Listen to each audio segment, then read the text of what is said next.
Hindi naman ako papayag na ikasal ka kay Lolong kung hindi ako boto sa kanya. Pero, ngayon, ikaw ang magdidesisyon. Kaya, ikaw ang tatanungin ko.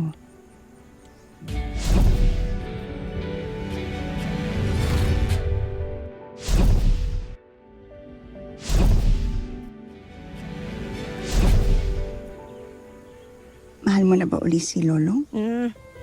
Yan ka na naman, mami eh. Mga tanong mo eh.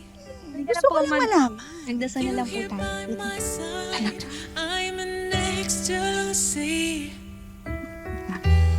Muna. Sige na. Mama, wala makulit. Ito naman, tatago mo pa sa akin. Without a glimpse of you.